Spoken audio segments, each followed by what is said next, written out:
Salut, aujourd'hui je parle à ceux qui font du marketing, du SEO par exemple, qui analysent des mots-clés toute la journée. Je vais montrer en fait avec un workflow et surtout une API qui est très réputée. Ils viennent d'intégrer leur nœud directement dans N8N. Donc avant il fallait faire des HTTP requests et tout. Et donc voilà ce genre de résultat que tu peux avoir par un simple workflow, une analyse SEO pour le domaine verisure.fr avec une analyse du positionnement, une analyse des mots-clés, les observations sur les mots-clés à travailler en priorité, et les recommandations avec un petit graphique. Donc tout ça via un simple workflow. Le but, bien sûr, c'est pas de vous fournir un workflow complet et complexe, mais de vous apprendre à comment le créer vous-même et le mettre à votre sauce. Donc c'est parti, je vous montre ça tout de suite. Alors, on commence déjà par présenter le workflow. Donc, trigger classique, une variable avec le nom de domaine. Je vais agrandir un petit peu. Voilà. Avec le nom de domaine ici, on a choisi verisure.fr qui est déjà un site bien ancré, on va dire même. On le voit partout à la télé. Alors ensuite, pour l'exemple, pour la vidéo, j'ai repris les backlinks, les mots-clés et l'estimation du trafic du nom de domaine. Pour commencer, il va falloir créer un compte sur Data4SEO. Data4SEO, c'est un site qui regroupe énormément d'appels API pour l'analyse des mots-clés, par exemple, que ce soit Google Ads, Google Trends ou autre, que ce soit aussi en organique, mot-clé par mot-clé, etc. Il y a vraiment beaucoup de choses. Je ne sais pas ceux qui utilisaient SEMrush ou autre. Voilà, on n'en est pas là, mais en tout cas, pour payer SEMrush à 1 500 € par an, et encore je suis gentil, autant créer quelque chose sur N8N qui est quasi entièrement, presque gratuit, on va dire. Donc, je vous ferai pas une présentation de Data for SEO tellement c'est complet au niveau analyse. Mais par contre, l'API coûte un peu, mais franchement, on est sur quelques cents par appel. Une analyse de 10 000 mots-clés, ça va peut-être vous coûter 10 cents hein, uniquement. Donc voilà, vous ajoutez simplement les fonds, vous créez votre compte, et c'est parti. Vous allez sur API Access, vous avez votre API Login qui est ici, très important de le savoir après pour le workflow, et le password que vous envoyez par mail. Donc ça, c'est super important aussi. Je ne vais pas vous le montrer là, ici en vidéo, ma clé, puisque YouTube, ça allait, il n'y a pas eu d'impact la dernière vidéo, mais ici, si je vous la montre, j'ai plus de compte. Donc on revient maintenant sur N8N. Donc Data for SEO, en fait, pour l'activer dans N8N, il faut aller sur les settings de votre compte ici en dessous. Settings, on va faire sauver. Oups, voilà. Et dans Settings, vous avez les Community Notes. Community Notes, je vous rappelle, dans une de mes vidéos où on voit les MCP, on avait activé dans Coolify. Si vous n'avez pas Coolify, je vous invite à regarder ma vidéo sur l'installation de N8N sur Coolify. Et là, dans Coolify, si on vient en production, sur N8N, Edit Compose File, il fallait bien rajouter cette petite ligne N8N Community Package Allow Tools Usage égale true. Donc ça permet de valider en fait l'utilisation des packages de la communauté. Et Data for SEO depuis hier, oui, depuis hier, on crée en fait un autre communautaire accessible directement dans N8N. Pour l'installer, tout simplement, ici vous n'allez pas l'avoir vous, vous faites install, le nom du package qui est n8n-nodes-data for SEO. Vous cliquez sur j'ai compris les risques, il n'y a pas de risque, je vous assure, et vous cliquez sur installer. Moi, il me dit qu'il est déjà installé, où il va tout simplement s'installer, et vous vous reloguez à votre N8N directement. Et ensuite, ce que vous allez retrouver ici, dans vos nœuds, Data for SEO, le petit cube ici représente comme quoi c'est un package de la communauté. Et Data for SEO, vous cliquez dessus, et là vous avez toutes les actions possibles sur les mots-clés, les noms de domaine, les recherches Google, etc. Vraiment, c'est super top, super complet. Moi, je les adore, j'utilise depuis un moment. Donc, On clique sur le nœud Data for SEO, les crédentials, bien entendu. API Login, c'est votre adresse email que vous avez ici à l'inscription. Et l'API Password, c'est quand vous envoyez le mail, vous le recevez par email, c'est une série de chiffres et de lettres. Vous cliquez, vous sauvegardez, et vous avez votre crédential Data for SEO. Alors, pour les backlinks, moi j'ai choisi ressources backlink, get backlink. Je viens récupérer le NDD qui est en variable. On va lancer ça ici. Voilà. Donc, mon NDD, c'est quoi? Le nom de domaine, qui est verissure.fr, qui se trouve juste ici. Limite, j'ai mis 20, vous pouvez laisser 1000 si vous voulez vraiment avoir 1000 backlinks. Ça vous coûtera pas plus cher, et là, vous pouvez mettre des filtres en croissant, décroissant, etc. Vraiment, il y a énormément de filtres. Quand je vous dis que c'est très complet pour le SEO, vraiment, c'est bien. Backlink statut live, on inclut les sous-domaines, mais pas les liens directs. Ça, c'est propre à vous et à votre utilisation, en fait, hein, si vous êtes dans le SEO. Alors, le nœud suivant en Data for SEO, c'est l'apps, c'est avoir les mots-clés rankés. Donc, c'est-à-dire les mots-clés qui sont en top position. Location France, language French. Si vous êtes en Belgique, Belgium, et pas Belgique, très important. Ou en Suisse, je ne sais pas, j'ai pas testé la Suisse, mais je pense que ça sera Switzerland en anglais. Désolé pour mon accent. Je sais parler anglais, il n'y a pas de souci et tenir une conversation, mais l'accent est compliqué. Donc pareil, hein, donc ici j'ai choisi un type organique, mais vous pouvez faire un type pour les Google Ads, il n'y a pas de problème. Et on recherche les volumes en ordre de croissant. Et le trafic, tout simple. Alors je ne vous ai pas montré juste dans le nœud avant. Le nom de domaine ici, euh, j'ai mis le nom de domaine dans la variable https://verissure.fr. Il faut savoir pour certaines parties de l'API de Data for SEO, il faut les HTTPS, et pour d'autres, non. Alors c'est simple, comment vous allez le savoir, c'est que ça va vous créer une erreur dans l'output, et tout simplement, vous recopiez mon code ici, je vous fournirai le JSON dans la communauté School, que vous pouvez retrouver le lien dans la description. Et là, tout simplement, on remplace en fait tout ce qui est HTTPS, www, etc. par rien du tout. Et on obtient le résultat sans rien, avec juste simplement verissure.fr. Pareil, la location, le type, le langage utilisé, etc. Une fois qu'on a les trois là, hop, je vais plutôt faire comme ça, parce que pour la vidéo, je vous l'ai fait en une boucle en fait. Donc ce que je vais faire, c'est que je vais tout lancer comme ça. Voilà, on est bon. Donc moi je fais un tri des résultats, hein, parce que ça vous donnera énormément de résultats. Si on voit le JSON ici pour la première requête, il y a vraiment beaucoup de choses à voir comme données. Donc moi je trie ce que j'ai besoin. Donc j'ai besoin du nom de domaine, de l'URL, du titre, des encres, le spam core au niveau du rank du domaine, les do-follow, la première visite, la dernière visite enfin la première vue du mot-clé, la dernière vue du mot-clé, le langage, etc. Que je retourne en fait directement avec un code, les résultats que j'ai besoin. Comme ça, c'est un tri de base. Vous pouvez le faire autrement dans une mitaine, euh, avec des variables, etc. Moi, je trouve que en JavaScript, et en plus couplé à ChatGPT, où vous pouvez l'utiliser pour demander ce que vous voulez en JavaScript, c'est très bien, et c'est très ultra précis aussi. Je retourne tout dans une variable qui s'appellera backlink ici pour ce nœud-là, puisqu'on traite les backlinks. Donc backlink, et là j'ai tout mon JSON en dessous avec toutes mes variables. Pareil pour les keywords labs, etc.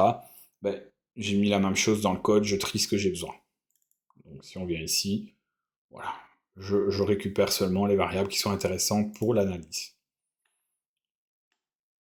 Et pareil aussi, l'aggregate, pour remettre tout dans une seule variable, c'est la même chose aussi. Donc c'était vraiment pour l'exemple. Qu'est-ce que je fais ensuite? Je merge toutes mes données. Donc j'aurai trois items, hein. Donc en mergeant, j'aurai un item qui s'appellera backlink, un item qui s'appellera keywords ranked, et un item qui s'appellera traffic. Ok, donc si on vient ici dans le schéma, hop, j'ai des tableaux, des arrays, voilà, j'en ai trois ici que je récupère. Pour envoyer tout ça dans un agent, sachant que les agents vont couper un peu ce qu'ils ont besoin, donc c'est top de le faire en une fois. Sinon, ça aurait été plus compliqué. J'aurais dû faire un workflow beaucoup plus long et beaucoup plus complexe pour envoyer à chaque fois dans l'agent et ensuite fusionner les datas, etc. Mais ici, pour l'exemple, le but c'était de vraiment vous présenter data for SEO. Donc, je remets tout dans une seule variable texte. Je remets dans trois variables que je transforme en texte parce que après c'est compliqué pour l'agent de traiter un tableau, un arrêt. Donc je remets tout en texte, ici, hop, en string, backlink, et je viens rechercher en fait tous mes JSON de mon aggregate juste avant. Et comme ça, j'ai tout en un seul morceau, un seul JSON dans chaque variable, backlink, ranked, trafic. Ensuite, dans mon agent, je dis simplement, enfin, simplement, je lui dis je vais l'agrandir. Je dis que c'est un expert SEO spécialisé dans l'analyse de performance organique, recherche de mots-clés, etc. Il doit identifier les meilleures opportunités, évaluer la visibilité, distinguer les mots-clés à forte intention. Il doit répondre à une analyse synthétique du positionnement actuel, une liste des meilleurs mots-clés, voilà. Tout un tas de compétences qu'une personne experte, et même si les experts restent des experts, là, les agents sont là pour être des assistants hors pair. Voilà, il y a tout ce qu'il faut. Et je lui envoie en user, en fait, les trois résultats, donc le domaine, qui est verisure.fr. On lui demande d'analyser le positionnement, d'identifier les mots-clés, de faire une meilleure proposition. Et voici les données disponibles. Ranked keyword. Et là, je mets tout le JSON, le ranked SERP élément, tous les backlinks, et le trafic estimé. Pareil, hop, le trafic estimé, il se retrouve dans le fond. Je sais que ça fait beaucoup de tokens, ça va vous coûter quelques centimes en plus que d'habitude pour des simples requêtes, mais il faut savoir que ça a une grosse valeur ajoutée pour les personnes qui travaillent dans le marketing, puisque ça demande normalement un travail monstrueux. Alors je lui demande de créer aussi un chart, donc un graphique. Oui, je mélange l'anglais et le français de temps en temps dans mes prompts. Il doit aussi construire un plan d'attaque. Je lui demande de créer un résumé détaillé d'au moins 1500 mots en HTML, stylisé, coloré, moderne, et ainsi que rajouter le chart entre deux balises, image, pour l'inclure directement dans le mail pour qu'il s'affiche. Et en sortie, je veux uniquement l'HTML qui ne contient pas les trois petits points HTML de base. Je vais me servir pour envoyer le mail et aucun commentaire avant ou après la réponse. On pourrait faire un output JSON, etc. Mais l'exemple ici, c'était juste de vous présenter les nœuds Data for SEO et comme quoi c'est disponible. Donc voilà. Donc une fois que l'agent a travaillé, il a fait les charts, je lui avais mis une petite mémoire et un GPT-4 mini, tout simplement. Donc normalement, bon ici il met le petit point d'exclamation comme quoi j'ai fait un changement dans le nœud. Ça n'était pas comme ça avant, j'ai pas souvenir, donc j'ai mis la dernière version de la 1.84, donc j'étais en 1.83, donc 1.84 c'est une version majeure. Donc j'ai pas souvenir de ça, ou alors j'ai un trou de mémoire, mais je pense pas que au niveau design c'était comme ça. Donc je vous rappellerai un petit peu à la fin de la vidéo comment mettre à jour votre N8N au niveau de Coolify. Et alors il a bien envoyé un email, je lui ai demandé à la fin de lui envoyer un email. Pourquoi je ne l'ai pas mis dans le tools ici? Parce qu'il m'aurait fait plusieurs emails. Moi mon but c'est d'avoir un seul email complet. Donc il aurait fallu peaufiner l'agent pour qu'il envoie un seul mail. Mais vu que je lui demande beaucoup de choses par rapport à une fusion de requêtes ici, normalement il ne faut pas faire comme ça, c'est pour l'exemple. Je suis sûr et certain que dans le tool, il m'aurait fait trois mails, donc je sors qu'un seul mail ici. On voit bien que le mail a été envoyé. En label, il a mis sent. On va aller vérifier dans les emails. Hop, je fais une petite recherche. Boîte de réception, voilà.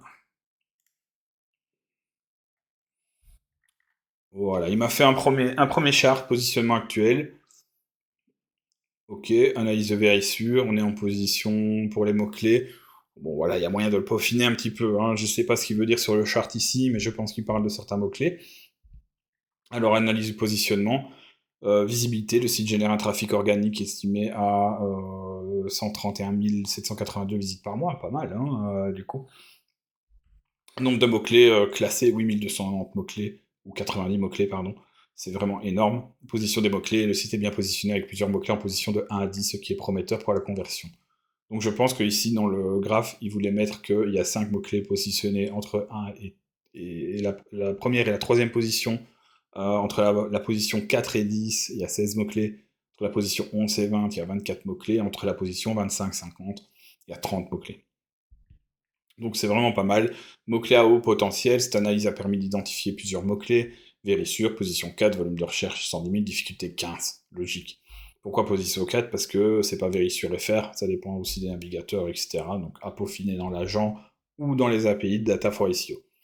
Alarme maison, position 5, volume de recherche 33 100 par mois, difficulté 50. Enfin bref, pour ceux qui sont dans le SEO, ils vont comprendre tout de suite.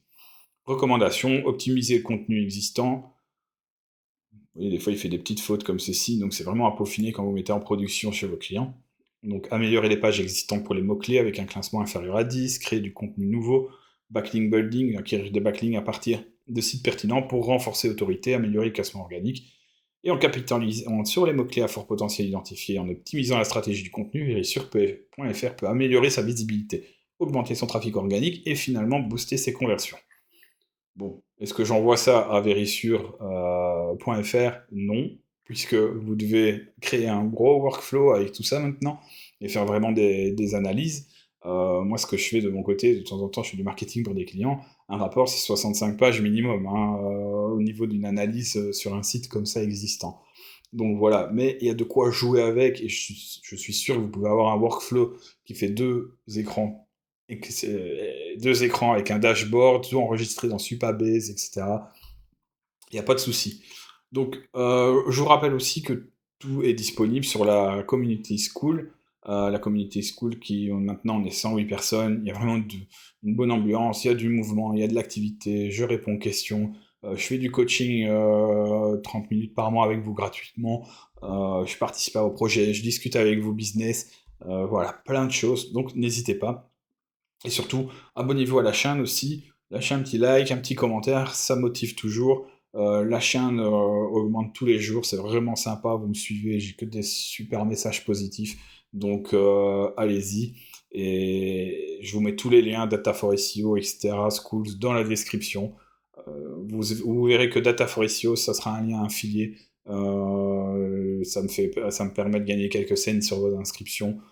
Je sais plus, je vais être transparent avec vous. Si je vais sur Affiliate, je pense que 25% de des premiers paiements par chaque user invité. Donc voilà, à chaque fois que vous rechargez, j'ai 25% de votre premier paiement uniquement.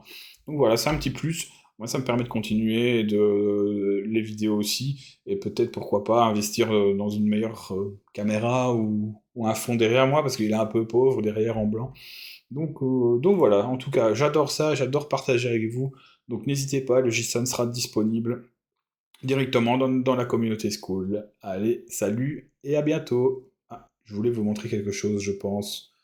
Mais je me souviens plus ce que je devais vous montrer. Donc n'hésitez pas, mettez-le en commentaire parce que j'ai complètement oublié et je vous montrerai dans une prochaine vidéo. Salut à tous!